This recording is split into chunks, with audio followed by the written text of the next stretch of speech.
ಕುಶಾಲನಗರ ಪಟ್ಟಣದ ಕಲಿಕಾ ಇಂಟರ್ನ್ಯಾಷನಲ್ ಸಭಾಂಗಣದಲ್ಲಿ ಕನ್ನಡ ಸಿರಿ ಸ್ನೇಹ ಬಳಗದ ವತಿಯಿಂದ ಕುಶಲೋತ್ಸವ ಕಾರ್ಯಕ್ರಮ ಕುರಿತು ಪೂರ್ವಭಾವಿ ಸಭೆ ಹಮ್ಮಿಕೊಳ್ಳಲಾಗಿತ್ತು. ಕೆಆರ್ಪೇಟೆ ತಾಲೂಕಿನ ಹೇಮಗಿರಿಯ ಶ್ರೀ ಕಲ್ಯಾಣ ವೆಂಕಟರಮಣ ಸ್ವಾಮಿಯ ತೆಪ್ಪೋತ್ಸವ ಅದ್ದೂರಿಯಾಗಿ ನಡೆಯಿತು. ಹಾಸನ ಜಿಲ್ಲೆ ಬೇಲೂರು ತಾಲೂಕಿನ ಸನ್ಯಾಸಹಳ್ಳಿ ಸಹಕಾರ ಸಂಘದ ಚುನಾವಣೆ ಭಾರಿ ಬಿರುಸಿನಿಂದ ನಡೆಯಿತು.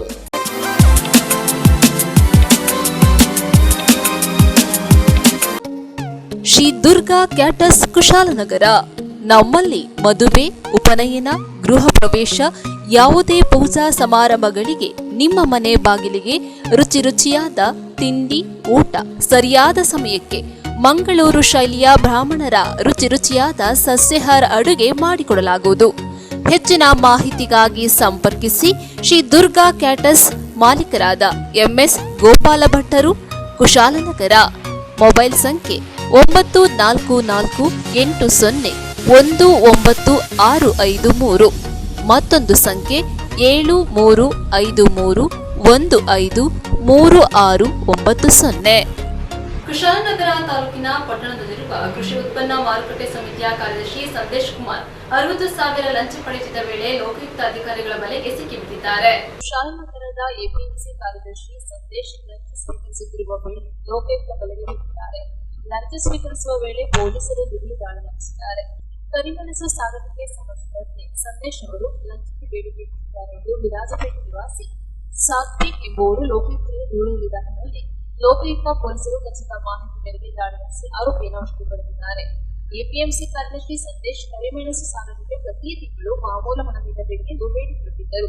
ಅದರಂತೆ ಮೊದಲ ತಿಂಗಳಲ್ಲಿ 60,000 ಮೊತ್ತವನ್ನು ಹುಸೇನಪ್ಪ ಎಂಬುವರಿಂದ ಲಂಚವಾಗಿ ಸ್ವೀಕರಿಸುತ್ತಿರುವ ವೇಳೆ ಲೋಕಾಯುಕ್ತ ಪೊಲೀಸರು ತಂಡವಾಗಿ ದಾಳಿ ನಡೆಸಿದ್ದಾರೆ. ವ್ಯವಸ್ಥಾಪಕರಾಗಿ ಡಾಕ್ಟರ್ ಕುಶಾಲನಗರ ಪಟ್ಟಣದ ಕನ್ನಿಕಾ ಇಂಟರ್ನ್ಯಾಷನಲ್ ಸಭಾಂಗಣದಲ್ಲಿ ಕನ್ನಡ ಸಿರಿ ಸ್ನೇಹ ಬಳಗದ ವತಿಯಿಂದ ನಡೆಸಿದ ಸಭೆಯಲ್ಲಿ ಇದೇ ತಿಂಗಳ 25ರಂದು ಕುಶಲೋತ್ಸವ ಕಾರ್ಯಕ್ರಮ ಹಮ್ಮಿಕೊಳ್ಳಲಾಗಿದೆ ಎಂದು ತಿಳಿಸಿದ್ದಾರೆ.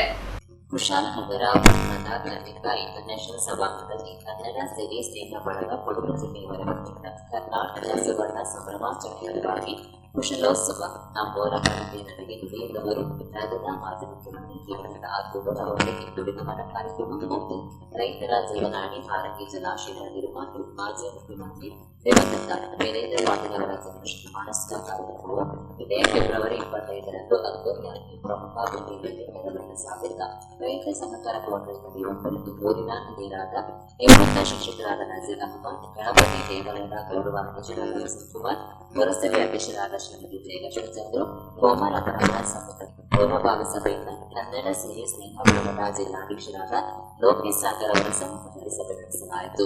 ರಾಜ್ಯದಲ್ಲಿ ದೇಶ ಮಟ್ಟದಲ್ಲಿ ಹೋಲಿಸ್ಕೊಂಡ್ರೆ ಯಾವ ಮಟ್ಟದಲ್ಲಿ ಇದು ಬೆಳೆದಿದೆ ಅಂತೇಳಿ ನಾವೆಲ್ಲರೂ ಕೂಡ ಅಂದ್ಕೊಳ್ಬೋದು. ಬಹುಶಃ ನಾನು ಸೇರಿದಾಗೆ ಬಹುತೇಕ ಜನರು ಉದ್ಯೋಗವನ್ನು ಅರಸಿ ಬೇರೆ ಬೇರೆ ಊರುಗಳಿಗೆ ಹೋಗಿದ್ವಿ. ನಮ್ಮ ಊರಿನ ಅಭಿವೃದ್ಧಿ ಆಗ್ತಾ ಇರೋವಂಥದ್ದನ್ನು ನೋಡಿ ನಮ್ಮ ಊರಿನಲ್ಲಿ ಬೇರೆ ಬೇರೆ ಊರುಗಳಿಂದ ಬಂದು ಉತ್ತಮ ಬದುಕನ್ನು ಕಟ್ಕೊಂಡಿರುವಂತಹ ಒಂದು ಸನ್ನಿವೇಶ ನಾವು ಮನಗಂಡು ನಾವು ಕೂಡ ಉದ್ಯೋಗವನ್ನು ಬಿಟ್ಟು ನಮ್ಮೂರಿನಲ್ಲೇ ಬದುಕೋಣ ಅಂತೇಳಿ ಬಂದಂತಹ ಅಪರೂಪದ ಊರು ಯಾವುದಂದರೆ ಅದು ಕುಶಾಲನಗರ. ಹಾಗೆಯೇ ನಮ್ಮೂರಿನಲ್ಲಿ ಬಂದು ಸೇರಿದಂತಹ ಭಾಳಷ್ಟು ಜನ ಒಳ್ಳೊಳ್ಳೆ ಕೊಡುಗೆಯನ್ನು ಕೂಡ ಕೊಟ್ಟು ಹೋಗಿದ್ದಾರೆ. ನಮ್ಮೂರಿನ ಹಿರಿಯರ ಆಶೀರ್ವಾದ ಕೂಡ ಚೆನ್ನಾಗಿರೋದ್ರಿಂದ ಉದಾಹರಣೆಗೆ ಸಾವಿರಾರು ವಿದ್ಯಾರ್ಥಿಗಳು ನಮ್ಮ ರಜೆ ಕೈಯಲ್ಲಿ ನಾವು ವಿದ್ಯೆಯನ್ನು ಕಲಿಸಿರುವಂಥವ್ರು, ಹಾಗೆಯೇ ಸುದೀರ್ಘ ದೇವಸ್ಥಾನ ಸೇವೆ ಮಾಡುವಂಥ ಅವಸರ ಸಿಕ್ಕರು. ನಮ್ಮೂರಿಗೆ ಬಂದು ದೊಡ್ಡ ಒಂದು ಭವನವನ್ನು ಕಟ್ಟಲಿಕ್ಕೆ ಮೂಲ ಕಾರಣದ ಕುಮಾರಪ್ಪನವರು, ಮತ್ತು ನಮ್ಮೂರಿನಲ್ಲಿ ದೊಡ್ಡ 2 ಕಟ್ಟಡಗಳನ್ನು ಕೊಟ್ಟಂತಹ ನಮ್ಮ ಶರಣವಂತವರು, ಇಂಥವರೆಲ್ಲ ನಮ್ಮೂರಿನಲ್ಲಿರುವಾಗ ಬೇರೆ ಬೇರೆ ಸಂಘಟನೆಗಳು ಬಂದು ನಮ್ಮೂರಿನಲ್ಲಿ ಒಂದು ನೆಲೆಗಳನ್ನು ಕೊಟ್ಟು ಹೋಗ್ಬೇಕಾಗ್ತದೆ. ಇಲ್ಲ ಅಂತ ಹೇಳಿದ್ರೆ ಯಾವುದೋ ಒಂದು ಹೊರದೇಶಗಳು ಬೆಳೆದಾಗೆ ತಾನಷ್ಟಕ್ಕೆ ಬೆಳೀತೇವೆ, ತಾನಷ್ಟಕ್ಕೆ ಹೋಗ್ತೇವೆ, ಏನು ಗೊತ್ತಿರೋದಿಲ್ಲ, ಆ ಬದುಕಿನ ಇಷ್ಟು ಗೊತ್ತಿರೋದಿಲ್ಲ ಮುಂದಿನ ಪೀಳಿಗೆಯಲ್ಲಿ ಕೂಡ. ಹಾಗಾಗಿ ಕೆಲವೊಂದು ವಿಚಾರಗಳನ್ನು ಒಂದು ನಮ್ಮೂರಿಗೂ ನಮ್ಮೂರಿನ ಪಕ್ಕದ ಊರಿಗೂ ನಮ್ಮ ದೂರ ಬೇಡ, ಸೋಮರಪೇಟೆ ನಮ್ಮ ತಾಲೂಕು ಸೋಮರಪೇಟೆ ಆಗಿತ್ತು, ಅದಕ್ಕೂ ನಾವು ಹೋಲಿಸ್ಕೊಂಡು ನೋಡೋಣ ಸಾಕು, ಬೇರೆ ಊರಿಗೂ ಬೇರೆ ಜಿಲ್ಲೆಯನ್ನು ಬೇಡ.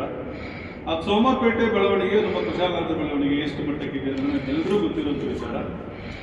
ಹಾಗಾಗಿ ಅವರನ್ನು ನೆನಪಿಸ್ಕೊಂಡು ಅವರ ಕಷ್ಟದ ದಿನಗಳಲ್ಲಿ ನಮಗೆ ಊರಿಗೆ ಕೊಟ್ಟಂತಹ ಒಂದು ನೆನಪುಗಳನ್ನು ನಾವು ಅವರಿಗೆ ನೆನಪು ಮಾಡಿಕೊಂಡು ಅವರಿಗೊಂದು ಗೌರವ ಅರ್ಪಣೆ ಮಾಡುವಂತಹ ಒಂದು ಪುಟ್ಟ ಪ್ರಯತ್ನವನ್ನು ನಮ್ಮ ಕನ್ನಡ ಸಿರಿ ಸ್ನೇಹ ಬಳಗ ಅದನ್ನು ನಾವೆಲ್ಲರೂ ಇದ್ದೇವೆ, ಯಾರು ಅಂತಲ್ಲ, ನಮ್ಮ ರಂಗಸ್ವಾಮಿ, ನಾಗರಾಜ್ ಶೆಟ್ಟು, ಪಾಂಡುರಂಗ, ನಮ್ಮ ಸಮೀರ್ ಪಾಷಾರ್ ಎಲ್ಲರೂ ಕೂಡ ಇರುವಂತಹ ಒಂದು ಇದು. ಜೊತೆಗೆ ಸುಮಾರು 15-20 ವರ್ಷಗಳಿಂದ ವಸಂತ್ ಶೆಟ್ಟರ್ ಅವರ ಗರಡಿಯಲ್ಲಿ ನಾನು ಗಣಪತಿ ದೇವಸ್ಥಾನ ಸಾಂಸ್ಕೃತಿಕ ಕಾರ್ಯಕ್ರಮಗಳನ್ನು ನಡೆಸ್ಕೊಂಡು ಬಂದಂಥವ್ರು. ಅದಕ್ಕಿಂತ ಮುಂಚೆ ನಮ್ಮ ನಜೀರ್ ಮಾಸ್ಟರ್ ನನಗೆ ಹೊಡೆದು ಬುದ್ಧಿ ಕಲಿಸಿದಂತಹ ನಜೀರ್ ಮಾಸ್ಟರು, ಇವನ್ನೆಲ್ಲ ನೆನಪಿಸ್ಕೊಂಡು ಮುಂದಿನ ಪೀಳಿಗೆ ನಾವು ಅದನ್ನು ಕೊಡಬೇಕಾಗ್ತದೆ, ಮಾಹಿತಿ ಕೊಡಬೇಕಾಗ್ತದೆ. ಜೊತೆಗೆ ಹೆಚ್ಚಿನ ಅಧ್ಯಯನ ನನಗಿಲ್ಲ. ಯಾಕೆಂದರೆ ಇನ್ನೂ ಹಿರಿಯರಿದ್ದರೂ ಅದನ್ನು ಎಕ್ಸ್ಪ್ರೆಸ್ ಮಾಡಿ ಅದನ್ನು ತಿಳಿಸುವಂಥ ಶಕ್ತಿ ಇದೊಂದು ಸಣ್ಣ ನಗರವಾಗಿತ್ತು. ಇವು ಅಲ್ಲ, ಹೊಸ ನಗರ, ಬೆಳ್ಸಪೇಟೆ ಮತ್ತು ಕೊಡಗು ಪ್ರತ್ಯೇಕ ರಾಜ್ಯದಲ್ಲಿ ಹುಟ್ಟಿ ಬೆಳೆದವ್ರು ನಾವು. ನಾನು ಹೈಸ್ಕೂಲ್ SLC ಹೋದಾಗ ಮೈಸೂರಿಗೆ ಸೇರಿದ್ದೀನಿ, ಮೈಸೂರು ರಾಜ್ಯವಾಗಿತ್ತು. ಸೊ ಹೊಸದಾಗ ಕೊಡಗು ಪ್ರತ್ಯೇಕ ರಾಜ್ಯವಾಗಿ ಬ್ರಿಟಿಷರ ಆಳ್ವಿಕೆಯಲ್ಲಿದ್ದ ಕಾಲದಲ್ಲಿ ಹುಟ್ಟಿ ಬೆಳೆದವರು. ಆಗ ಒಂದು ಸಣ್ಣ ಗ್ರಾಮ 2,000 ಜನಸಂಖ್ಯೆ. ಇವತ್ತು ನಾವು ನೋಡ್ತಾ ಇದ್ದೀವಿ, ಕಳೆದ 50-60 ವರ್ಷದ ನಂತರ 50,000 ತಲುಪಿದೆ. ಸೊ ಪರಿವರ್ತನೆ ಮತ್ತು ಬದಲಾವಣೆ ಅನ್ನೋದು ಪ್ರಕೃತಿಯ ನಿಯಮ. ಇವತ್ತು ನೋಡಿ ಎಷ್ಟೊಂದು ಸಂಘಟನೆಗಳು ಈ ಊರಲ್ಲಿದೆ, ಎಷ್ಟೊಂದು ದೊಡ್ಡ ಮಟ್ಟದಲ್ಲಿ ಬೆಳೆದಿದೆ. ಈ ರೀತಿ ಲೋಕೇಶ್ ಸಾಗರ್ ಹೇಳಿದಾಗ ನನಗೂ ಅಷ್ಟು ಹಿರಿಯರನ್ನ ಜೊತೆಗೆ ಅಂತೀರಿ. ಇವತ್ತೇನಾದರೂ ಕುಶಾಲನಗರದ ಹಳಬರ ಮೂಲ ನಿವಾಸಿಗಳು ಅಂತಿದ್ರೆ ಒಂದು 100 ಸಂಖ್ಯೆ ಇಂಥ ಕಡಿಮೆ. ಇನ್ನೆಲ್ಲ ಹೊಸಬರು, ಇತಿಹಾಸ ಗೊತ್ತೇ ಇಲ್ಲ. ಇದು ಕುಶಾಲನಗರ ಅಲ್ಲ, ಫ್ರೇಸರ್ಪೇಟೆ ಎಲ್ಲ ಮುನ್ಸೋಗೆ ಬೈಕ್ನಾಗಲಿ. ಅವೆರಡೂ ಸೇರಿ ಇದು ಕುಶಾಲನಗರ ಆಯಿತು. ನಂತರ ಬ್ರಿಟಿಷರ ಕಾಲದಲ್ಲಿ ಫ್ರೇಸರ್ಪೇಟೆ ಆಯಿತು. ಇರಲಿ, ಅದು ಯಾವುದೇ ಇರಲಿ, ಇತಿಹಾಸ ಬಲ್ಲವರು ತಿಳಿಸ್ಬೇಕಾಗುತ್ತೆ, ತಿಳಿಸ್ಬೇಕಾಗ್ತದೆ, ನಮ್ಮದಾಗಿದೆ. ಆದರೆ ವಯಸ್ಸಿನ ದಾಟ್ತಾ ಇರಬೇಕಾದ್ರೆ ಹಳೆಯ ನೆನಪುಗಳು ಇನ್ನೂ ಸ್ವಲ್ಪ ಉಳ್ಕೊಂಡಿವೆ. ಅವ್ರು ಹೇಳಿದಾಗೆ ಮೈಲಾರ್ ಶೆಟ್ಟರ ಬಗ್ಗೆ ಮತ್ತು ವರದರಾಜ್ ಶೆಟ್ಟರ ಬಗ್ಗೆ ಮತ್ತು ರಾಮ್ ಶೆಟ್ಟರು ಇದ್ದರು. ವರದರಾಜ್ ಶೆಟ್ಟರ ತಂದೆ ಕೊಡಗು ಪ್ರತ್ಯೇಕ ರಾಜ್ಯವಾಗಿ 52ನೇ ಇಸ್ವಿ ಪ್ರತ್ಯೇಕ ರಾಜ್ಯದ ಒಂದು ಅಸೆಂಬ್ಲಿಗೆ ಚುನಾವಣೆ ನಡೆದು ಈ ಊರಿನ ಯಾರು ವರದರಾಜ್ ಶೆಟ್ಟರ್ ಇದ್ದರು, ಅವ್ರ ತಂದೆ ರಾಮ್ ಶೆಟ್ಟರ್ ಅಂತಿದ್ದರು. ಅವರು ಸೆಪರೇಟಿಸ್ಟ್ ಪಾರ್ಟಿ ಇತ್ತಿತ್ತು. ಆಗ ಕೊಡಗು ಪ್ರತ್ಯೇಕ ರಾಜ್ಯ ಬೇಕು ಬೇಡಿಕೆ ಇದ್ದು ಕೆಲವರು ಒಂದು ಪಕ್ಷ ಇದು ಮಾಡಿದ್ರು, ಸಂಘಟನೆ ಮಾಡಿದ್ರು, ಕೊಡಗು ಪ್ರತ್ಯೇಕ ರಾಜ್ಯ ಇರಬೇಕು ಅನ್ನೋದು. ಆ ಚುನಾವಣೆಯಲ್ಲಿ 52ರ ಚುನಾವಣೆ ಕೊಡಗು ರಾಜ್ಯಕ್ಕೆ ಆಗ 19 ಜನ MLAಗಳ ಏನೋ ಗೊತ್ತಿಲ್ಲ ಮತ್ತೋಗಿದೆ. ಅದರಲ್ಲಿ ಈ ಊರಿನ ಹಿರಿಯ ವ್ಯಕ್ತಿ ಒಬ್ಬರು ನಿಂತರು, ಸೋತರು, ವರದರಾಜ್ ಶೆಟ್ಟರ್ ತಂದೆ ರಾಮ್ ಶೆಟ್ಟರ್. ಹಾಗೆ ಆ ಕುಟುಂಬದಲ್ಲಿ ವರದರಾಜ್ ಶೆಟ್ಟರ ಇತಿಹಾಸ ನನಗೆ ಚೆನ್ನಾಗಿ ಗೊತ್ತಿದೆ. ದೇವಸ್ಥಾನಕ್ಕಾಗಿ ಡಾಕ್ಟರ್ ನಿಜಗುರು ಗೋಪಿ, ಕುಶಾಲನಗರ. ಕೆಆರ್ಪೇಟೆ ಪಟ್ಟಣದ ತಾಲೂಕಾಡಳಿತ ಕಾರ್ಯಸೌಧದ ಆವರಣದಲ್ಲಿ ಗ್ರಾಮ ಆಡಳಿತ ಅಧಿಕಾರಿಗಳು ತಮ್ಮ ವಿವಿಧ ಬೇಡಿಕೆಗಳ ಈಡೇರಿಕೆಗಾಗಿ ಆಗ್ರಹಿಸಿದ್ದಾರೆ.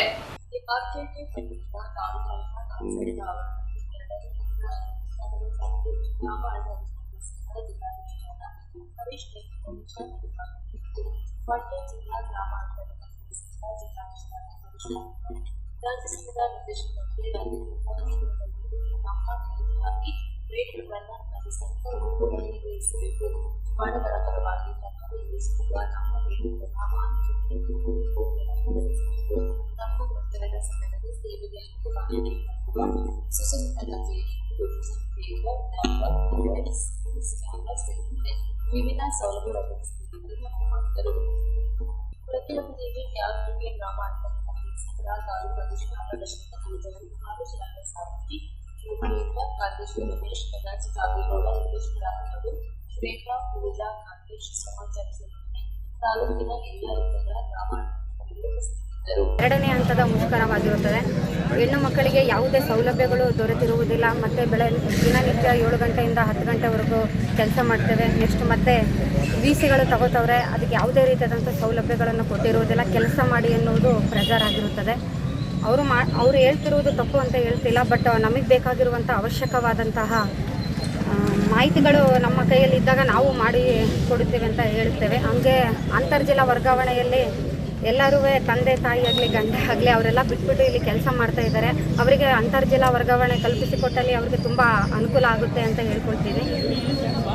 ನೆಕ್ಸ್ಟು ಆಫೀಸ್ಗಳಲ್ಲಿ ನಾವು ಫೀಲ್ಡಲ್ಲಿ ಹೋದಾಗ ಯಾವುದೇ ಆಫೀಸು ಕೇಂದ್ರ ಸ್ಥಾನದಲ್ಲಿ ಆಫೀಸ್ ಇರುವುದಿಲ್ಲ. ನಾವೇ ಸ್ವಂತ ಬಾಡಿಗೆಯನ್ನು ತೊಗೊಂಡ್ಬಿಟ್ಟು ದುಡ್ಡನ್ನು ಕಟ್ಕೊಂಡು ಸಾಗ್ತಾ ಇದ್ದೇವೆ. ಅಲ್ಲಿ ಯಾವುದೇ ವಾಶ್ರೂಮ್ ಆಗಲಿ ಅಥವಾ ಯಾವುದೇ ರೀತಿಯಾದಂಥ ಸೌಲಭ್ಯಗಳು ಇರುವುದಿಲ್ಲ. ಇದನ್ನು ದಯವಿಟ್ಟು ಮಾಡಿಕೊಡ್ಬೇಕೆಂದು ತಮ್ಮಲ್ಲಿ ಬೇಡಿಕೊಳ್ಳುತ್ತೇನೆ ಸರ್ಕಾರಕ್ಕೆ. ಹಾಗೂ ಕೃಷ್ಣ ಬೈರೇಗೌಡರು ಸರ್ ಮಾಡ್ತಾ ಇರುವಂತಹ ಎಲ್ಲ ಕೆಲಸವೂ ಅನುಕೂಲ ಆಗುವಂಥ ಸಾರ್ವಜನಿಕರಿಗೆ ಇರುತ್ತದೆ. ಅದರಲ್ಲೂ ನಮಗೆ ಬೇಕಾಗಿರುವಂತಹ ಸೌಲಭ್ಯಗಳನ್ನು ಕೊಟ್ಟರೆ ಇನ್ನೂ ಅತಿ ಹೆಚ್ಚು ಕೆಲಸವನ್ನು ಮಾಡಿಕೊಂಡು ಹೋಗುತ್ತೇವೆ. ನೆಕ್ಸ್ಟ್ ಇದರಲ್ಲಿ ಅಂತರ್ಜಿಲ್ಲಾ ವರ್ಗಾವಣೆ ಆಗಲೇಬೇಕೆನ್ನುವುದು ಎಲ್ಲರ ಮನವಿಗಳಾಗಿರುತ್ತದೆ. ಅವ್ರದ್ದೇ ಆದ 108 ಸಮಸ್ಯೆಗಳಿರ್ತವೆ. ವಾಶ್ರೂಮ್ಗಳ ವ್ಯವಸ್ಥೆ ಇಲ್ಲ. ಆಮೇಲೆ ಅವರು ಸಹ 6 ಗಂಟೆ 7 ಗಂಟೆ ಕತ್ತಲೆಲ್ಲ ಬರಬೇಕು. ಈ ಥರದ್ದೆಲ್ಲ ವ್ಯವಸ್ಥೆಗಳು ಇರೋದ್ರಿಂದ ನಮಗೆ ಒಂದು ಒಳ್ಳೆ ಸುಸಜ್ಜಿತವಾದ ಕಟ್ಟಡ ಬೇಕು, ನಮಗೊಂದು ಆಫೀಸ್ ಬೇಕು, ಮೂಲಭೂತ ಸೌಕರ್ಯ ಬೇಕು. ಇವೆಲ್ಲ ಸೌಕರ್ಯಗಳನ್ನ ಒದಗಿಸಿ ನಮಗೆ ಒಳ್ಳೆಯ ಆಡಳಿತವನ್ನು, ಪಾರದರ್ಶಕವಾದ ಆಡಳಿತವನ್ನು ಇಲಾಖೆಗೆ ತರುವ ನಿಟ್ಟಿನಲ್ಲಿ ಮಾನ್ಯ ಕಂದಾಯ ಸಚಿವರು ಸರ್ಕಾರ ಮಾಡಬೇಕು ಅಂತ ಈ ಸಂದರ್ಭದಲ್ಲಿ ನಾನು ಹತ್ತೊಪ್ಪಯವನ್ನು ಮಾಡ್ತಾ ಈ ಒಂದು ಬೇಡಿಕೆಗಳನ್ನ ಈಡೇರಿಸುವವರೆಗೂ ಏನು ನಾವು ಒಂದು ತಿಂಗಳುಗಳ ಕಾಲ ಅನಿರ್ದಿಷ್ಟಾವಧಿ ರಜೆಯನ್ನು ಹಾಕಿ ಮುಷ್ಕರವನ್ನು ಮಾಡೋಕ್ಕೆ ನಮ್ಮ ರಾಜ್ಯ ಸಂಘದಿಂದ ತೀರ್ಮಾನ ಆಗಿದೆ. ಅದರಂತೆ ನಾವು ಇಂದಿನಿಂದ ಪ್ರಾರಂಭ ಮಾಡಿದ್ದೀವಿ. ಮುಂದಿನ ದಿನಗಳಲ್ಲಿ ಯಾವ ಸರ್ಕಾರ ನಮಗೆ ಮಣಿಸಲಿಲ್ಲ ಅಂದರೆ ಮುಂದಿನ ದಿನಗಳಲ್ಲಿ ಇನ್ನೂ ಉಗ್ರವಾದ ಒಂದು ಚಳುವಳಿಯನ್ನು ಮಾಡೋದು ಸಹ ನಾವು ಕೈಗೊಂಡಿದ್ದೀವಿ. ಬೆಂಗಳೂರು ಚಲೋ ಮಾಡೋಕ್ಕೂ ಸಹ ನಾವು ತೀರ್ಮಾನ ಮಾಡೋದೀವಿ ಮುಂದಿನ ದಿನಗಳಲ್ಲಿ. ಅದರಿಂದ ತಾವು ಸಹ ಸಾರ್ವಜನಿಕರು ನಮ್ಮ ಜೊತೆ ಸಹಕಾರ ನೀಡಬೇಕು. ಯಾಕೆ ಅಂತಂದರೆ ನಿಮ್ಮ ಜೊತೆ ನಾವು ಯಾವತ್ತೂ ನಿಂತ್ಕೊಂಡಾಗ ನೀವು ನಮ್ಮ ಜೊತೆ ನಿಂತ್ಕೋಬೇಕು ಅಂತ ತಮ್ಮೆಲ್ಲರ ಹತ್ರನೂ ಕೈ ಮುಗಿದು ಮನವಿಯನ್ನು ಮಾಡ್ತೀನಿ. ಅದೇ ರೀತಿ ನಮ್ಮ ಪತ್ರಿಕಾ ಮಾಧ್ಯಮದವರು ತಾವು ಸಹ ನಮ್ಮ ಒಂದು ವೃಂದಕ್ಕೆ ಆಗ್ತಾ ಇರುವಂಥ ಅನ್ಯಾಯವನ್ನು ತಾವು ಸರ್ಕಾರಕ್ಕೆ ಗಮನವನ್ನು ಸೆಳೆಯೋ ನಿಟ್ಟಿನಲ್ಲಿ ತಾವು ಕೈ ಜೋಡಿಸಬೇಕು ಅಂತ ಈ ಸಂದರ್ಭದಲ್ಲಿ ಹೇಳ್ತಾ ನಮ್ಮ ಮನವಿಯನ್ನು ಮಾನ್ಯ ತಹಸೀಲ್ದಾರ್ ಅವರಿಗೆ ಇಂದು ಕೊಡ್ತಾ ಇದ್ದೀವಿ. ಎಲ್ಲ ಗ್ರಾಮಾಡಳಿತ ಅಧಿಕಾರಿಗಳು ಸರಿಸುಮಾರು ಏನು ನಾವು ಭೂಮಿಯಿಂದ ಹಿಡಿದು ಗ್ರಾಮ ಮಟ್ಟದಲ್ಲಿ ಕೆಲಸ ಮಾಡೋರು, ಕಚೇರಿಯಲ್ಲಿ ಕೆಲಸ ಮಾಡೋರು, ಎಲ್ಲ ಗ್ರಾಮಾಡಳಿತ ಅಧಿಕಾರಿಗಳು 1 ತಿಂಗಳುಗಳ ಕಾಲ ರಜೆಯನ್ನು ಹಾಕಿ ನಾವು ಮುಷ್ಕರವನ್ನು ಮಾಡ್ತಾ ಇದ್ದೀವಿ ಅಂತ ಈ ಸಂದರ್ಭದಲ್ಲಿ ನಾವು ತಿಳಿಸ್ತಾ ನಮ್ಮೆಲ್ಲ ಬೇಡಿಕೆಗಳನ್ನು ನಮ್ಮನ್ನ ಬೇಡಿಕೆಗಳನ್ನ ಈಡೇರಿಸಬೇಕು ಅಂತ ಈ ಸಂದರ್ಭದಲ್ಲಿ ಹೇಳುತ್ತಾ ನಾನು ಮಾನ್ಯ ತಹಸೀಲ್ದಾರ್ ಅವರಿಗೆ ತಮ್ಮೆಲ್ಲರ ಮುಖಾಂತರ ಮನವಿಯನ್ನು ಕೊಡ್ತಾ ಇದ್ದೀನಿ. ಗ್ರಾಮ ಲೆಕ್ಕಾಧಿಕಾರಿಗಳು ಇವತ್ತು ಸ್ಟ್ರೈಕ್ ಮಾಡ್ತಾ ಇದ್ದಾರೆ. ಇದಕ್ಕೆ ಸರ್ಕಾರ ಮನಗಂಡು ಅವರ ಬೇಡಿಕೆಯನ್ನು ಈಡೇರಿಸಬೇಕು. ಆದ್ದರಿಂದ ರೈತ ವರ್ಗಕ್ಕೆ ಕೆಲಸ ಮಾಡಿಕೊಡ್ಬೇಕು ಅವರು. ಆದ್ದರಿಂದ ಕುಂಠಿತ ಆಗ್ತದೆ. ಅವರು ಈ ಥರ ಮಾಡ್ಕೊಂಡು ಕೂತ್ಕೊಳ್ಳೋದ್ರಿಂದ ಸಾರ್ವಜನಿಕರಿಗೆ ಅಪಾರವಾದಂಥ ತೊಂದರೆ ಆಗುತ್ತೆ. ಇದನ್ನು ಸರ್ಕಾರ ತತ್ಕ್ಷಣದಲ್ಲಿ ಮನಗಂಡು ಅವರ ಬೇಡಿಕೆಯನ್ನು ಈಡೇರಿಸಬೇಕಾಗಿ ನಾನು ಹೇಳ್ಕೊತಾ ಇದ್ದೀನಿ. ಸರ್ಕಾರಕ್ಕೆ ಹೇಳ್ಕೊತಾ ಇದ್ದೀನಿ. ನೀವು ಒತ್ತಾಯ ಮಾಡ್ತಾ ಇದ್ದೀರಿ? ಒತ್ತಾಯ ಮಾಡ್ತಾ ಇದ್ದೀನಿ. ನಿಮ್ಮ ಹೆಸರು? ರಾಮದಾಸು, ಮಾಜಿ ಜಿಲ್ಲಾ ಪಂಚಾಯತ್ ಸದಸ್ಯರು ರಾಮದಾಸು. ಎಲ್ಲರಿಗೂ ನಮಸ್ಕಾರ. ಈ ದಿನ ಕರ್ನಾಟಕ ರಾಜ್ಯ ಗ್ರಾಮ ಆಡಳಿತಾಧಿಕಾರಿಗಳ ಸಂಘದ ವತಿಯಿಂದ ಸಮಸ್ತ ಕರ್ನಾಟಕದಲ್ಲಿ ಏನು ಗ್ರಾಮ ಆಡಳಿತಾಧಿಕಾರಿಗಳ ಮುಷ್ಕರವನ್ನು ಚಾಲನೆ ಮಾಡಿದ್ದಾರೆ. ಅದೇ ರೀತಿ ನಮ್ಮ KR ತಾಲೂಕು ವ್ಯಾಪ್ತಿಯ ಗ್ರಾಮಾಡಳಿತಾಧಿಕಾರಿಗಳು ಕೂಡ ಮುಷ್ಕರದಲ್ಲಿ ಭಾಗವಹಿಸಿದ್ದಾರೆ. ಅವರು ಕೆಲವು ಮೂಲಭೂತವಾದ ತಮ್ಮ ಸೌಕರ್ಯಗಳಿಗೋಸ್ಕರ ನ್ಯಾಯಸಮ್ಮತ ಬೇಡಿಕೆಗಳನ್ನ ಇಟ್ಟು ಸರ್ಕಾರದ ಗಮನಕ್ಕೆ ತಂದಿದ್ದಾರೆ. ಮೊದಲನೇದಾಗಿ ಸೆಪ್ಟೆಂಬರ್ ತಿಂಗಳಲ್ಲೂ ಕೂಡ ಒಂದು ಚಳುವಳಿ ನಡೆದಿತ್ತು. ತದನಂತರ ಭರವಸೆಗಳನ್ನ ಕೊಟ್ಟ ರಾಜ್ಯ ಸರ್ಕಾರದ ಇದರಿಂದ ಈಡೇರಿಲ್ಲ ಅನ್ನೋ ಕಾರಣಕ್ಕೆ ಈಗ 2ನೇ ಸಮಯದಲ್ಲಿ ಈ ಒಂದು ಚಳುವಳಿ ನಡೀತಾ ಇದೆ. ನಮ್ಮ ಕಂದಾಯ ಸಚಿವರಾದ ಶ್ರೀ ಕೃಷ್ಣ ಬೈರೇಗೌಡರು ಅತಿ ಕ್ರಿಯಾಶೀಲ ಮತ್ತು ದಕ್ಷ ಮಂತ್ರಿಗಳಾಗಿದ್ದು, ಸರ್ಕಾರ ಅವರ ಒಂದು ಮೂಲಭೂತ ಸೌಲಭ್ಯವನ್ನು ಏನು ಕೋರ್ತಾ ಇದ್ದಾರೆ ಅದನ್ನು ಅತಿ ಬೇಗ ಈಡೇರಿಸಿ ಮತ್ತು ನಮ್ಮೆಲ್ಲ ರೈತ ಬಾಂಧವ ಮಿತ್ರರಿಗೆ ಆಗುವಂಥ ಕೆಲಸ ಕಾರ್ಯಗಳು ಸುಗಮ ರೀತಿಯಲ್ಲಿ ಆಗಲಿ ಅಂತ ಆಶಿಸ್ತಾ ಅವರ ಒಂದು ಚಳುವಳಿ ಯಶಸ್ಸಾಗಲಿ ಅಂತ ಹೇಳ್ತಾ ಈ ದಿನವೇ ಸರ್ಕಾರಕ್ಕೆ ಈ ಒಂದು ಪ್ರಸ್ತಾವನೆಯನ್ನು ಕಳಿಸ್ಕೊಡುವಂಥ ಕಾರ್ಯ ನಡೆಯುತ್ತೆ ಅಂತ ಭರವಸೆ ಕೊಡ್ತಾ.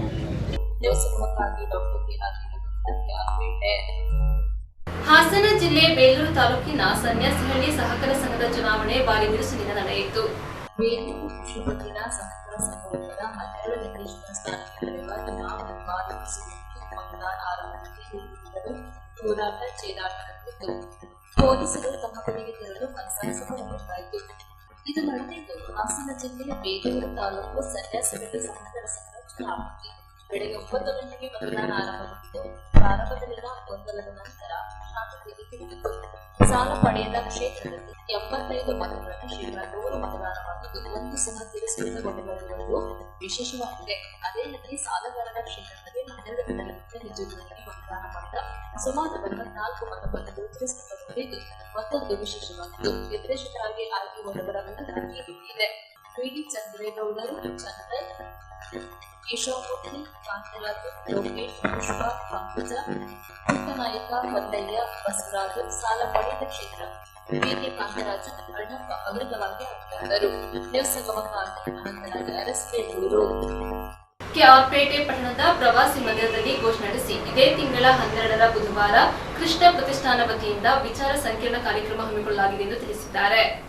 ಕೆಆರ್ಪೇಟೆ ಕೃಷ್ಣ ಪ್ರತಿಷ್ಠಾನ ವತಿಯಿಂದ ಆಯೋಜಿಸಿರುವ ಪ್ರಸ್ತುತ ಕೃಷಿ ವಿಪತ್ತುಗಳು ಹಾಗೂ ಪರಿಹಾರಗಳು ವಿಚಾರ ಸಂಕಿರಣ ಕಾರ್ಯಕ್ರಮವನ್ನು ಪಟ್ಟಣದಲ್ಲಿರುವ ರಾಮದಾಸ್ ಸುಲೋಚನಾ ಸಭಾಂಗಣದಲ್ಲಿ ಇದೇ ತಿಂಗಳ 12ರ ಬುಧವಾರ ಹಮ್ಮಿಕೊಳ್ಳಲಾಗಿದೆ. ಕಾರ್ಯಕ್ರಮದ ದಿವ್ಯ ಸಾನ್ನಿಧ್ಯವನ್ನು ವಿಶ್ವ ಒಕ್ಕಲಿಗರ ಮಹಾಸಂಸ್ಥಾನ ಮಠ ಬೆಂಗಳೂರು ಡಾಕ್ಟರ್ ಸ್ವಾಮೀಜಿ ನಿರ್ವಹಿಸುವುದು. ಗೌರವ ಉಪಸ್ಥಿತಿಯನ್ನು ಕೆಆರ್ಪೇಟೆ ಕೃಷ್ಣ ಪ್ರತಿಷ್ಠಾನದ ಗೌರವಾಧ್ಯಕ್ಷರಾದ ಸ್ಪೀಕರ್ ಕೃಷ್ಣ ಅವರ ಇಂದಿರಮ್ಮ ಕೃಷ್ಣ ಉಪಸ್ಥಿತರಿರುವವರು. ಈ ವಿಚಾರ ಸಂಕಿರಣದಲ್ಲಿ ಉಪನ್ಯಾಸಕರು ಮುಖ್ಯ ಅತಿಥಿಗಳಾಗಿ ನಿವೃತ್ತ ಪ್ರಾಂಶುಪಾಲರಾದ ಬಾಳೆಕಾಯಿ ಗಿಡಮಂಜಯ್ಯ, ಸಾವಯವ ಕೃಷಿಕರಾದ ಸಿಪಿ ಕೃಷ್ಣ, ಕೃಷಿ ಇಲಾಖೆ ಜಂಟಿ ನಿರ್ದೇಶಕರಾದ ಅಶೋಕ್, ನಿವೃತ್ತ ವ್ಯವಸ್ಥಾಪಕರಾದ ಎಂ ಗೌಡ, ಆಕಾಶವಾಣಿ ಕಾರ್ಯಕ್ರಮ ನಿರ್ವಹಣಾಧಿಕಾರಿ ಎಂ ಕೇಶವಮೂರ್ತಿ ಭಾಗವಹಿಸುವವರು. ಆದ್ದರಿಂದ ತಾಲೂಕಿನ ಪ್ರಗತಿಪರ ರೈತರು, ಅಭಿಮಾನಿಗಳು ಕಾರ್ಯಕ್ರಮಕ್ಕೆ ಅತಿ ಹೆಚ್ಚಿನ ಸಂಖ್ಯೆಯನ್ನು ಆಗಮಿಸಿ ಕಾರ್ಯಕ್ರಮವನ್ನು ಯಶಸ್ವಿಗೊಳಿಸಬೇಕು ಎಂದು ಕೆಆರ್ಪೇಟೆ ಕೃಷ್ಣ ಪ್ರತಿಷ್ಠಾನ ಅಧ್ಯಕ್ಷರಾದ ಯೂಡೇಮಸರಿ ಜಬರಾಯಿ ಗೌಡ ತಿಳಿಸಿದ್ದಾರೆ. ಪಟ್ಟಣದಲ್ಲಿರುವ ಪ್ರವಾಸಿ ಮಂದಿರದಲ್ಲಿ ಕಾರ್ಯಕ್ರಮದ ಆಹ್ವಾನ ಪತ್ರಿಕೆ ಬಿಡುಗಡೆ ಮಾಡಿ ಕಾರ್ಯಕ್ರಮದ ಬಗ್ಗೆ ಮಾತನಾಡಿದರು. ಇದೇ ಸಂದರ್ಭದಲ್ಲಿ ಕೆಆರ್ಪೇಟೆ ಕೃಷ್ಣ ಪ್ರತಿಷ್ಠಾನ ಪ್ರಧಾನ ಕಾರ್ಯದರ್ಶಿ ಉಪನ್ಯಾಸಕರಾದ ಕನ್ನಡದ ವಾಸು, ನ್ಯಾಯಬೆಲೆ ಅಂಗಡಿ ಮಾಲೀಕರು ಹಾಗೂ ಜಿಲ್ಲಾ ಪಂಚಾಯತಿ ಮಾಜಿ ಸದಸ್ಯರಾದ ಅಂಚನಹಳ್ಳಿ ಸುಬಣ್ಣ, ಪತ್ರಿಕಾ ಹಿರಿಯ ವರದಿಗಾರರಾದ ಎಂಕೆ ಹರಿಜಿಗುಡಿಗ, ಹಿರಿಯ ಸಾಹಿತಿ ಬಾಲಗಂಗಡಿ ಮಂಜುನಾಥ್, ಪತ್ರಕರ್ತರಾದ ಡಾಕ್ಟರ್ ಅಗ್ರಹಾರ ಬಾಧ್ಯತೆ ಗ್ರಾಮ ಪಂಚಾಯತ್ ಸದಸ್ಯರಾದ ಶ್ರೀನಿವಾಸ್ ಉಪಸ್ಥಿತರಿದ್ದರು. ಬಿಕ್ಕಟ್ಟುಗಳ ಬಗ್ಗೆ ಮತ್ತು ಪರಿಹಾರಗಳ ಬಗ್ಗೆ ಒಂದು ಸಮಗ್ರವಾದ ಒಂದು ದಿನದ ವಿಚಾರ ಸಂಕಿರಣವನ್ನು ನಾವು ಏರ್ಪಡಿಸಿದ್ದೀವಿ. ನಮ್ಮ ಅಧ್ಯಕ್ಷರು ಹೇಳಿದ ರೀತಿಯಲ್ಲೇ ಭಾಳ ದೊಡ್ಡ ಅನುಭವಿ ಬಾಳೆಕಾಯಿ ಶಿವನಂಜಯರು ಅಂತ ಹೇಳಿ. ಯಾಕೆ ಅಂತ ಹೇಳಿದ್ರೆ ಇವತ್ತು ಏನಾಗಿದೆ, ಯಾರ ಹತ್ರನೂ ಎಲ್ಲ 10 ಎಕರೆ 20 ಎಕರೆ 30 ಎಕರೆ ಜಮೀನಿಲ್ಲ. ಸಣ್ಣ ಜಮೀನಿನಲ್ಲಿ ನಾವು ಏನು ಮಾಡ್ಬೋದು ಅಂತ 1 ಎಕರೆ 2 ಎಕರೆ ಜಮೀನಿನಲ್ಲಿ ನೀವು ಹೆಂಗೆ ಲಕ್ಷಾಂತರ ರೂಪಾಯಿಗಳನ್ನು ಗಳಿಸ್ಬೋದು. ಬರೀ ಗಳಿಸೋದಷ್ಟೇ ಅಲ್ಲ, ಭೂಮಿನ ಹೇಗೆ ಬಳಸ್ಕೊಳ್ಬೋದು ಅನ್ನೋದನ್ನು ಭಾಳ ಅತ್ಯಂತ ಪ್ರಬಲವಾಗಿ ಪ್ರಯೋಗ ಮಾಡಿ ಯಶಸ್ವಿ ಆಗಿರುವಂತಹ ಬಾಳೆಕಾಯಿ ಶಿವನಂಜನವರು ಇದಕ್ಕೆ ಬರ್ತಾ ಇದ್ದಾರೆ. ಯಾಕೆಂದರೆ ಅವರ ತೋಟವನ್ನು ನಾವು ಈಗಾಗಲೇ ನಮ್ಮ ಅಧ್ಯಕ್ಷರು ನಾವು ಯಾವುದೇ ಆಯ್ಕೆ ಮಾಡಬೇಕಾದ್ರೆ ಬರೀ ಬಾಯಲ್ಲಿ ಹೇಳೋದಕ್ಕೆ ಕೇಳಲ್ಲ, ಅವ್ರ ತೋಟಕ್ಕೆ ಹೋಗಿ ನೋಡಿ ನಂತರ ಅವ್ರನ್ನ ಇಲ್ಲಿಗೆ ನಾವು ಕರೀತಾ ಇದ್ದೇವೆ. ಇನ್ನು ನಮ್ಮ ಮದ್ದೂರವರಂಥ ಸಿಪಿ ಕೃಷ್ಣ ಅವರು, ನೀವೆಲ್ಲ ನಂಬಿರ್ಬೋದು, ನೀವೆಲ್ಲ ತಿಳಿದಿರ್ತೀರಿ, ಪತ್ರಿಕೆಗಳಲ್ಲಿ ಓದಿರ್ತೀರಿ, ಅವರ ಕಬ್ಬು ನೇರವಾಗಿ ಸ್ವಿಟ್ಜರ್ಲ್ಯಾಂಡ್ ವಿಮಾನದಲ್ಲಿ ಹೋಗುತ್ತೆ. ಇಲ್ಲಿ ನಮ್ಮಲ್ಲಿ ರೇಟೇ ಇಲ್ಲ ಅನ್ನೋಂಥ ಸಂದರ್ಭದಲ್ಲಿ ಸ್ವಿಟ್ಜರ್ಲ್ಯಾಂಡ್ಗೆ ಇವ್ರ ಕಬ್ಬು ಫ್ಲೈಟ್ನಲ್ಲಿ ಹೋಗ್ತಾ ಇದೆ ಜ್ಯೂಸ್ಗೆ. ಇಲ್ಲಿ ನಾವು 1,000 2,000 ಪದಾರ್ಥದ ಸಂದರ್ಭದಲ್ಲಿ 7,000 ರೂಪಾಯಿನವರು ಒಂದು ಟನ್ಗೆ ಗಳಿಸ್ತಾ ಇದ್ರು. ಯಾಕೆ ಅಂತ ಹೇಳಿದ್ರೆ ನಮ್ಮ ಮಂಡ್ಯ ಜಿಲ್ಲೆಯ ಮಟ್ಟಿಗೆ ಒಂದು ಭತ್ತನೆ ನಾಲೆ ಭೂಮಿನಲ್ಲಿ ಯಾವ ಥರ ಒಂದು ರಾಸಾಯನಿಕ ಮುಕ್ತ ವ್ಯವಸಾಯಗಳನ್ನು ಮಾಡ್ಬೋದು ಅನ್ನೋದನ್ನು ನಮ್ಮ ಸಿಪಿ ಕೃಷ್ಣ ಅವರು ಮಾಡಿದ್ದಾರೆ. ಇವರಿಬ್ಬರು ರೈತರುಗಳ ಮಾತುಗಳ ನಂತರ ಸರ್ಕಾರನೂ ಕೂಡ ಸುಮ್ಮನೆ ಇಲ್ಲ. ಇವತ್ತು ಕೂಡ ಏನಾದರೂ ಮಾಡಿ ಕೃಷಿನ ಅದು ತನ್ನ ಆದ್ಯತೆಯ ವಲಯವಾಗಿ ಪರಿಗಣಿಸ್ತಾ ಇದೆ. ಈ ಕಾರಣಕ್ಕೋಸ್ಕರ ಕೃಷಿ ಇಲಾಖೆಗೆ ಸಾಕಷ್ಟು ಅನುದಾನಗಳು, ರೈತರುಗಳಿಗೆ ರಿಯಾಯಿತಿಗಳು ಏನೇನೋ ಕೊಡ್ತಾ ಇದೆ. ಇದು ಕೂಡ ನಮ್ಮ ರೈತರುಗಳಿಗೆ ನಾವು ತಲುಪಿಸಬೇಕಾಗಿದೆ. ಈ ಕಾರಣಕ್ಕೋಸ್ಕರ ನಾವು ಹಿರಿಯ ಕೃಷಿ ಅಧಿಕಾರಿಗಳನ್ನು ಇಲ್ಲಿಗೆ ಈ ಕಾರ್ಯಕ್ರಮಕ್ಕೆ ಆಹ್ವಾನಿಸಿ ರೈತರುಗಳಿಗೆ ಮಾಹಿತಿಯನ್ನು ಕೊಡ್ತಾ ಇದ್ದೀವಿ. ಮತ್ತು ಇನ್ನೊಬ್ಬರು ಬ್ಯಾಂಕ್ಗಳಲ್ಲಿ ಜಾಯಿಂಟ್ ಡೈರೆಕ್ಟರ್, ಕೃಷಿ ಜಾಯಿಂಟ್ ಡೈರೆಕ್ಟರ್ ಅಶೋಕ್ ಅವರು ಬರ್ತಾರೆ. ಮತ್ತು ಈ ಸಂದರ್ಭದಲ್ಲಿ ನಮ್ಮಲ್ಲಿ ಎನ್ ಕೇಶವಮೂರ್ತಿ ಅಂತೇಳಿ ಮೈಸೂರು ಆಕಾಶವಾಣಿ ಅದು ಕೃಷಿ ವಿಭಾಗದ ನಿರ್ದೇಶಕರು ಅವರು ಸಹ ಬರ್ತಾರೆ. ಇವರೆಲ್ಲರೂ ಈ ನಮ್ಮ ಉದ್ದೇಶ ಏನು ಅಂದರೆ ರೈತರು ಇವತ್ತಿನ ತುಂಬ ಕಷ್ಟದಲ್ಲಿದೆ. ಅವನಿಗೆ ಕೃಷಿಯ ಸಮಸ್ಯೆಗಳೇನು, ಅದಕ್ಕೆ ಪರಿಹಾರಗಳೇನು, ಇಲಾಖೆಯಿಂದ ಕೊಡ್ತಕ್ಕಂಥ ಸವಲತ್ತುಗಳೇನು, ಇದ್ರ ಬಗ್ಗೆ ಚರ್ಚೆ ಮಾಡೋದಕ್ಕೆ ಮತ್ತು ಪ್ರಗತಿಪರ ರೈತರಿಂದ ತಮ್ಮ ಅನುಭವಗಳನ್ನು ಹಂಚ್ಕೊಳ್ಳೋದಕ್ಕೆ ನಾವು ಒಂದು ವಿಚಾರ ಸಂಕಿರಣವನ್ನು ಕರೆದಿದ್ವಿ. ದಯಮಾಡಿ ಹೆಚ್ಚಿನ ಸಂಖ್ಯೆಯಲ್ಲಿ ನಮ್ಮ ತಾಲೂಕಲ್ಲಿರ್ತಕ್ಕಂಥ ಎಲ್ಲ ಕೃಷಿಕರು ಮತ್ತು ಎಲ್ಲ ಸಂಘಟನೆ ಮುಖಂಡರುಗಳು ಮತ್ತು ಎಲ್ಲ ಪಕ್ಷದ ಮುಖಂಡರು ಸಹ ಹೆಚ್ಚಿನ ಸಂಖ್ಯೆಯಲ್ಲಿ ಬಂದು ನಮ್ಮ ಕಾರ್ಯಕ್ರಮವನ್ನು ಯಶಸ್ವಿ ಮಾಡಿಕೊಡ್ಬೇಕು. ಮತ್ತು ರೈತರ ಬಗ್ಗೆ ಚಿಂತನ ಮಂತ್ರ ಕಾರ್ಯಕ್ರಮದಲ್ಲಿ ಭಾಗಿಯಾಗಬೇಕು ಅಂತೇಳಿ ಈ ಮೂಲಕ ನಾವು ಎಲ್ಲರನ್ನೂ ಪ್ರಾರ್ಥನೆ ಮಾಡ್ತೀವಿ. ಕೆಆರ್ಪೇಟೆ ಕೃಷ್ಣ ಪ್ರತಿಷ್ಠಾನದ ವತಿಯಿಂದ ಪ್ರಸ್ತುತ ಕೃಷಿ ಬಿಕ್ಕಟ್ಟುಗಳು ಮತ್ತು ಪರಿಹಾರ ಕುರಿತು ಇದೇ ಬುಧವಾರ ಫೆಬ್ರವರಿ 12ನೇ ತಾರೀಕು ರಾಮದಾಸ್ ಹೋಟೆಲ್ನ ಸುಲೋಚನಮ್ಮ ಸಭಾಂಗಣದಲ್ಲಿ ಒಂದು ವಿಚಾರ ಸಂಕಿರಣವನ್ನು ಆಯೋಜನೆಯನ್ನು ಮಾಡಿದ್ದಾರೆ.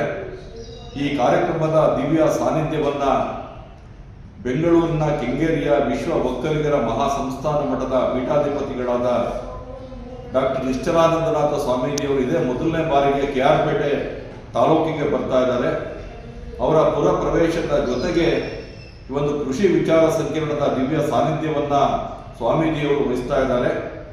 ಈ ಒಂದು ಕಾರ್ಯಕ್ರಮದಲ್ಲಿ ಪ್ರಸ್ತುತ ಕೃಷಿ ಬಿಕ್ಕಟ್ಟುಗಳನ್ನು ಕುರಿತು ಹಾಗೆ ಪರಿಹಾರದ ಬಗ್ಗೆನೂ ಕೂಡ ಬಾಳೆಕಾಯಿ ಶಿವನಂಜಯ್ಯನವರು ಪ್ರಗತಿಪರ ಕೃಷಿಕರು ಅವರು ವಿಚಾರವನ್ನು ಮಂಡಿಸ್ತಾ ಇದ್ದಾರೆ. ಹಾಗೆಯೇ ಸಾವಯವ ಕೃಷಿಕರಾಗಿರುವಂಥ CP ಕೃಷ್ಣ ಅವರು ಮತ್ತೊಂದು ವಿಚಾರದ ಬಗ್ಗೆ ವಿಷಯವನ್ನು ಮಂಡನೆ ಮಾಡ್ತಾ ಇದ್ದಾರೆ. ಈ ಒಂದು ಕಾರ್ಯಕ್ರಮದಲ್ಲಿ ಮಂಡ್ಯ ಜಿಲ್ಲಾ ಕೃಷಿ ಇಲಾಖೆಯ ಜಂಟಿ ನಿರ್ದೇಶಕರಾದ ಅಶೋಕ್ ಅವರು ಹಾಗೆ ರೈತರಿಗೆ ಸಿಗುವಂತಹ ಸಾಲ ಸೌಲಭ್ಯಗಳ ಬಗ್ಗೆ, ಹಣಕಾಸಿನ ನೆರವಿನ ಬಗ್ಗೆ ಆರ್ಥಿಕ ತಜ್ಞರು ಮತ್ತು ವಿಶ್ರಾಂತ ವ್ಯವಸ್ಥಾಪಕರಾದ ನಾಗರಾಜೇಗೌಡರು ವಿಷಯವನ್ನ ತಿಳಿಸ್ತಾ ಇದ್ದಾರೆ. ಈ ಕಾರ್ಯಕ್ರಮದ ಅಧ್ಯಕ್ಷತೆಯನ್ನ ನಮ್ಮ KR ಪೇಟೆ ಕೃಷ್ಣ ಪ್ರತಿಷ್ಠಾನದ ಅಧ್ಯಕ್ಷರಾದ ಮೂಡೆ ಹೊಸಳ್ಳಿ ಜವರಾಯಿಗೌಡರು ಈ ಒಂದು ವಿಚಾರ ಸಂಕಿರಣದ ಅಧ್ಯಕ್ಷತೆಯನ್ನು ವಹಿಸ್ತಾ ಇದ್ದಾರೆ. ಹಾಗೆ ನಮಗೆಲ್ಲ ಚಿರಪರಿಚಿತರಾಗಿರುವಂತಹ ಮೈಸೂರಿನ ಆಕಾಶವಾಣಿಯ ಕೃಷಿ ಬಾನಿಲು ಬೆಳಗು ವಿಭಾಗದ ಕಾರ್ಯಕ್ರಮಾಧಿಕಾರಿಗಳು ನಿರ್ವಹಣಾಧಿಕಾರಿಗಳಾದ ಕೇಶವ ಮೂರ್ತಿಯವರು ಈ ಒಂದು ಕಾರ್ಯಕ್ರಮದಲ್ಲಿ ಭಾಗವಹಿಸಿ ಪ್ರತಿಕ್ರಿಯೆಯನ್ನು ನೀಡ್ತಾ ಇದ್ದಾರೆ. ಈ ಕಾರ್ಯಕ್ರಮದಲ್ಲಿ ನಮ್ಮ ಮಾಜಿ ಸ್ಪೀಕರ್ ಕೃಷ್ಣ ಅವರ ಧರ್ಮಪತ್ನಿಯವರಾದ ಇಂದ್ರಮ್ಮ ಕೃಷ್ಣ ಅವರು ಕೂಡ ಭಾಗವಹಿಸ್ತಾ ಇದ್ದಾರೆ. ದಯಮಾಡಿ KR ಪೇಟೆ ತಾಲೂಕಿನ ಎಲ್ಲ ಪ್ರಗತಿಪರ ಕೃಷಿಕರು ಈ ಕಾರ್ಯಕ್ರಮದಲ್ಲಿ ಭಾಗವಹಿಸಿ. ಇವತ್ತು ರೈತ ದೇಶದ ಬೆನ್ನೆಲುಬು ಅಂತ ಹೇಳ್ತಾರೆ. ದೇಶದ KR ಪೇಟೆ ತಾಲೂಕಿನ ಹೇಮಗಿರಿಯ ಶ್ರೀ ಕಲ್ಯಾಣ ವೆಂಕಟರಮಣ ಸ್ವಾಮಿಯ ತೆಪ್ಪೋತ್ಸವ ಅದ್ದೂರಿಯಾಗಿ ನಡೆಯಿತು. KR ಪೇಟೆ ತಾಲೂಕಿನ ಪುರಾಣ ಪ್ರಸಿದ್ಧ ಪುಣ್ಯಕ್ಷೇತ್ರ ಹೇಮಗಿರಿಯಲ್ಲಿ ಶ್ರೀ ಕಲ್ಯಾಣ ವೆಂಕಟರಮಣ ಸ್ವಾಮಿಯ ತೆಪ್ಪೋತ್ಸವವು ಹೇಮಾವತಿ ನದಿಯಲ್ಲಿ ಸಡಗರ ಸಂಭ್ರಮದಿಂದ ಅದ್ದೂರಿಯಾಗಿ ನಡೆಯಿತು. ಉಗೆ ಗೋವಿಂದ, ಉಗೆ ಶ್ರೀನಿವಾಸ, ಉಗೆ ವೆಂಕಟರಮಣ, ಉಗೆ ರಂಗನಾಥ ಎಂಬ ಘೋಷಣೆಗಳು ಮುಗಿದವು. ಶಾಸಕರಾದ ಮಂಜು ದಂಪತಿಗಳು ಹಾಗೂ ಡಾಕ್ಟರ್ ಅಶೋಕ್ ಬೆಟ್ಟದಲ್ಲಿ ಅಲಂಕೃತವಾಗಿದ್ದ ಶ್ರೀ ಕಲ್ಯಾಣ ವೆಂಕಟರಮಣ ಸ್ವಾಮಿಯವರ ಉತ್ಸವದೊಂದಿಗೆ ವಿಶೇಷ ಪೂಜೆ ಸಲ್ಲಿಸಿ ತೆಪ್ಪೋತ್ಸವಕ್ಕೆ ಚಾಲನೆ ನೀಡಿದರು. ನದಿಯ ಮಧ್ಯದಲ್ಲಿರುವ ಮೃಗಶಿಲೆಗೆ ಪೂಜೆ ಸಲ್ಲಿಸಿದ ತೆಪ್ಪವು ನಾಟನಹಳ್ಳಿ ಕಡೆಗೆ ತೆರಳಿ ಗ್ರಾಮಸ್ಥರಿಂದ ಪೂಜೆ ಸ್ವೀಕರಿಸಿ ಹುಬ್ಬಳ್ಳಿ ಭಾಗ ಪ್ರಾರಂಭಿಸಿ ಸ್ವಸ್ಥಾನಕ್ಕೆ ತಲುಪಿತು. ಬಂಡಿಹೊಳೆ, ನಾಟನಹಳ್ಳಿ, ಕುಪ್ಪಹಳ್ಳಿ, ಲಕ್ಷ್ಮೀಪುರ, ಬೇಬಿಕವಲು, ಮಲ್ಲೇನಹಳ್ಳಿ, ಬೀರವಳ್ಳಿ, ಮಾಕವಳ್ಳಿ, ವಡನಹಳ್ಳಿ, ಮಲ್ಲೇನಹಳ್ಳಿ ಸೇರಿದಂತೆ ಸುತ್ತಮುತ್ತಲಿನ ಗ್ರಾಮಗಳಿಂದ ಆಗಮಿಸಿದ ಸಾವಿರಾರು ಭಕ್ತರು ಬಣ್ಣ ಬಣ್ಣದ ವಿದ್ಯುತ್ ದೀಪಗಳಿಂದ ಅಲಂಕೃತವಾಗಿದ್ದ ತೆಪ್ಪದ ಸೌಂದರ್ಯವನ್ನು ಕಂಡುಕೊಂಡರು. ಗ್ರಾಮಾಂತರ ಪೊಲೀಸ್ ಠಾಣೆ ಇನ್ಸ್ಪೆಕ್ಟರ್ ಆನಂದಗೌಡ ವಿದ್ಯುತ್ ಬಳಸುವ ಸ್ಥಿರಪಡಿಸಿದರು. ನ್ಯೂಸ್ ಸಮಯಕ್ಕಾಗಿ doctor KR Neelakantha, KR Pete. ಕೊನೆಯಲ್ಲಿ ಮತ್ತೊಮ್ಮೆ ಹೆಡ್ಲೈನ್ಸ್.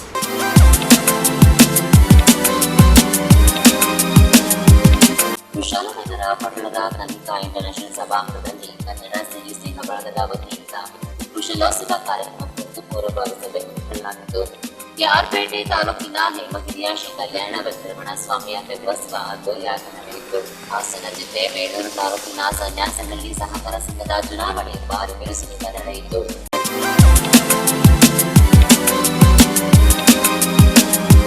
ಇಲ್ಲಿಗೆ ನ್ಯೂಸ್ ಸಂಗಮ ಮುಕ್ತಾಯವಾಯಿತು. ಸುದ್ದಿ, ಮಾಹಿತಿ, ಮನೋರಂಜನೆಗಾಗಿ ನೋಡ್ತಾ ಇರಿ ಸಂಗಮ ಟಿವಿ. ವಂದನೆಗಳೊಂದಿಗೆ ಸುಪ್ರೀತಾ ಎಲ್ಲೆ.